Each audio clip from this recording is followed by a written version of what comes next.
एक के बाद एक हत्याओं को चलते बाबा का आश्रम बहुत चर्चा में रहा और इसी मामले में बात करने के लिए बाबा के साथ मौजूद हैं हमारे संवाददाता दीपक चौरसिया। आसाराम बापू से बात करेंगे। घूमना तो नहीं हुआ।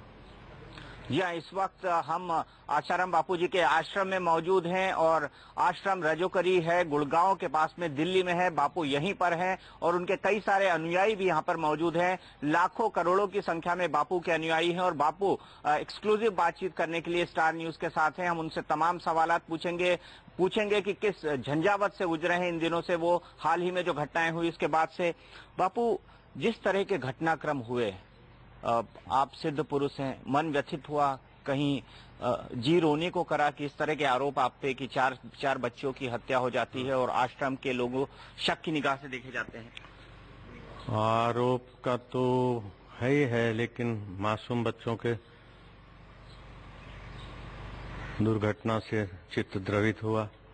फिर ये आरोप सुनकर समाज के लोग व्यथित हुए, दुखी हुए। उनके समाचार आते थे तो इसीलिए भी हृदय द्रवित हुआ।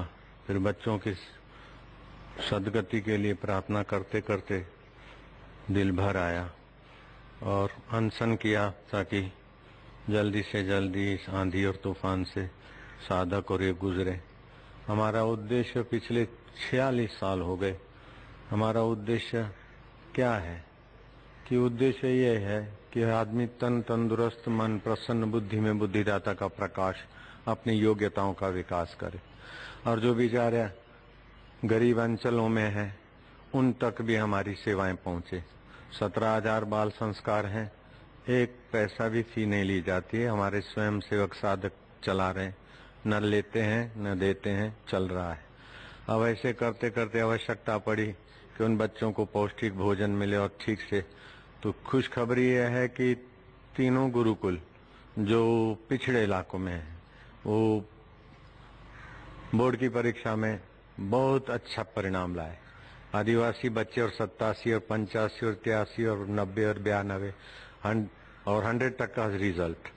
तो इस कारण भी किसी को उपद्रव करने का सूझा होगा, कैसे भी हुआ होगा, लेकिन मासूमों के साथ अब वो स्वयं नहाने गए और फिसले और उसको सुनकर छिंदवाड़ा में मानसिकता ऐसी बनी कि भाई बच्चे ऐसा होने से स्कूल बंद हो सकती है। तो अब ऐसा प्रचार से जब मानसिकता ऐसी हो जाती तो ये मानसिकता कहाँ जाकर रुकेगी। तो इस प्रकार का मीडिया का अपना प्रभाव है, रोल है, लेकिन मीडिया का सुप्रभाव भी लोगों तक जा सके ताकि ये जो छिंदवाड़ा में सुनाई या कैसे भी निमित्त हुआ तो ऐसी दुर्घटना औरों के स्कूलों में न घटे और देश में जो भी स्कूल हैं हमारे हैं। हम तो चाहते हैं भारतीय संस्कृति का प्रकाश, ओज, प्रभाव विश्व मानव को मिले।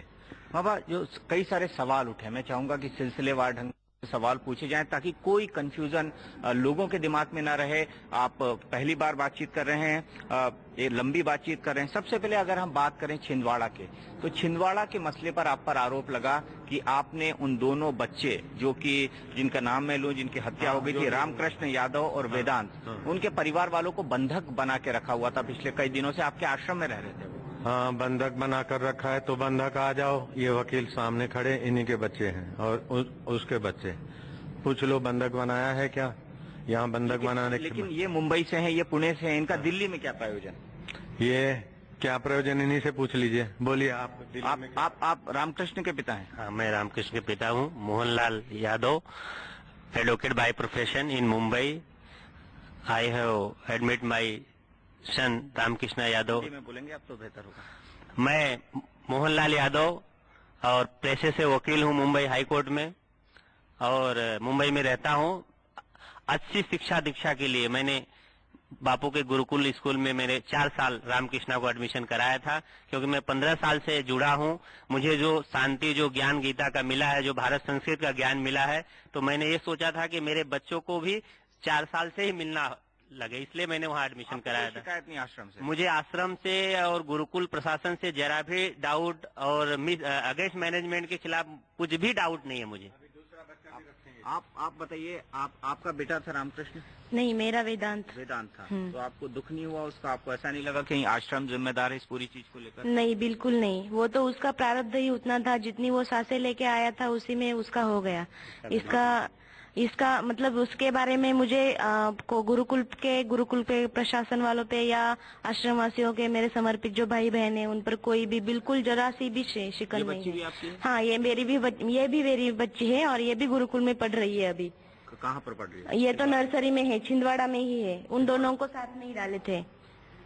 तो ये दो परिवार गुरुजी के साथ थे। बापू, आपसे जानना चाहूंगा कि ये तो इन परिवारों की बात हुई। अगर हम सिलसिलेवार ढंग से बात करें, सबसे पहले अहमदाबाद की बात करें। अहमदाबाद में लोगों का रोष भी देखने को मिला हमको, कुछ लोग उसमें बीच में भी आ गए। लेकिन वहां पर जो बात थी उसमें जो सबसे महत्वपूर्ण बात थी कि 3 तारीख को मालूम पड़ा कि ये दोनों बच्चे मिसिंग है। 4 तारीख को आश्रम का अप्रोच बड़ा कैजुअल था। उन्होंने बोला कि ये बच्चे शायद कोई रथ यात्रा निकलने वहां पर गई है, शायद उसको देखने चले गए होंगे। तो ये कैजुअल अप्रोच आश्रम का क्यों रहा? नहीं, ये 3 तारीख को बच्चे 8:30 बजे नहीं पाए गए, तो 8:45 बजे उनके माँ बाप से मिलने गए और उनके परिवार वाले और आश्रम वाले बच्चों को खोजने में लगे थे।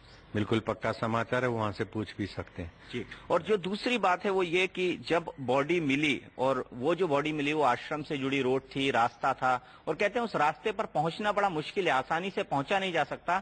10-11 साल के बच्चे वहां कैसे पहुंच गए? किसी बड़े वयस्क के सहयोग के बिना वो नहीं पहुंच सकते। नहीं, ये तो मैं तो वो जगह देखा नहीं है जहाँ से मिले हैं। वहाँ लोग जो नहाते हैं, जाते आते हैं, और उन बच्चों के शवों को पहले दूसरे मछुआरों ने भी देखा और वहाँ खेती करने वालों ने भी देखा। फिर कोई आने जाने वाले ने आश्रम को खबर दिया, तो आश्रम ने परिवार को खबर दिया, पुलिस को खबर दिया। और ये उस समय किसी ने वहाँ चूड़ियाँ बुड़ियाँ रखी, ये बाल रखे, ताकि इसको उछालने में ज़्यादा प्रभावशाली हो और तांत्रिक करके आश्रम को बदनाम करने का मौका उन्होंने ढूंढा। वरना आश्रम और आश्रम के इर्द गिर्द तांत्रिक 40 किलोमीटर तक ऐसा कोई तांत्रिक मांत्रिक नहीं है। ये उछालने के लिए साजिश की गई है। अब 3 तारीख 4 तारीख ये दुर्भाग्यपूर्ण घटना घटी है, 5 तारीख तो फिर उसका रोष 6, 7, 8, 9 और गुजरात के लोग ऐसे रोशीले नहीं है जैसे ये है ना, इनमें रोष नहीं है, ऐसे रोशीले नहीं है। लेकिन फिर उकसा के कुछ भी कोई करे आश्रम को, और राजनीति करने वाले राजनीति को, उनकी बात है। बाकी हमारे दिल में किसी के लिए नफरत नहीं है। 18 तारीख जोर पकड़ा, लेकिन घटना घटी 3 तारीख और जोर पकड़ा 18 तारीख। आप इसके पीछे जरूर कोई ना कोई षड्यंत्र देखते होंगे, लेकिन मेरे मन में एक सवाल था कि घटना घटी 5 तारीख को, 3 तारीख को मालूम पड़ा गुमशुदगी हुई, 5 तारीख को उनकी लाश मिली, लेकिन 13 तारीख तक आपका कोई स्टेटमेंट नहीं आया। ऐसा क्यों? आप क्यों खामोश रहे इस मसले पर? हाँ, हम वहाँ थे नहीं, हम बिजी थे, व्यस्त थे कार्यक्रमों में।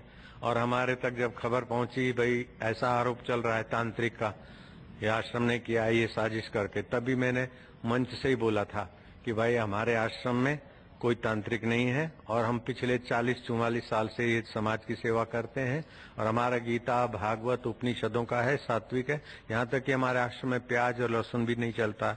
तो हम इतने क्रूरता की साधना न करते, न जानते हैं, न किसी ने किया हो ऐसे। इसीलिए मैंने भाव में आकर कहा कि मेरे आश्रम के आदमी ने अगर कोई किया तो उसके बदले में मैं फांसी चढ़ता हूँ। मेरे को इतनी गारंटी है, इतनी तसल्ली है अपने आप आपको तसल्ली है। लेकिन मैं आपके सामने 2 नाम लेना चाहूंगा। अभी हमारे सहयोगी ब्रजेश कुमार सिंह ने अहमदाबाद से खबर दी है कि योगेश और पंकज नाम के 2 सेवक हैं, उनका लाई डिटेक्टर टेस्ट किया जा रहा है। आपको करने तो कुछ बात नहीं है, किसी का भी करने दो। अब वो पुलिस को तो सहयोग देने की तो बात हम जानते हैं, और तो कईयों को करा है, 1 को 2 को नहीं, कईयों को कर चुके हैं। लेकिन आप अभी तक कुछ नहीं मिला? नहीं, मिलेगा भी नहीं, मिला तो नहीं है, मिलेगा भी नहीं। तो आपको क्या लगता है, आपको क्या शक होता है? आपने तमाम संस्थापकों से बात करी है, बच्चे आखिरकार वहाँ कैसे पहुँच गए? नहीं, बच्चे तो देखो, नहाने का शौक बच्चों को होता है और उस रास्ते घूमने तो जाते थे। अब 8:30 बजे संचालकों को दिखा के नहीं है, हो सकता है 5-6 बजे चले गए हों, ऐसा भी हो सकता है। और बच्चों से मालूम हुआ कि वो बोल रहे थे रथ यात्रा देखने जाना है, हमको गाड़ी लेने आने वाली है। तो इस प्रकार कुछ भी कैसे भी कोई गए होंगे, भगवान जाने। में वहाँ था नहीं, और सुनी सुनाई बात पर मैं कोई भी कमेंट्री करूं तो मेरे को अच्छा नहीं लगता है। बापू, जो दूसरी दुर्भाग्यपूर्ण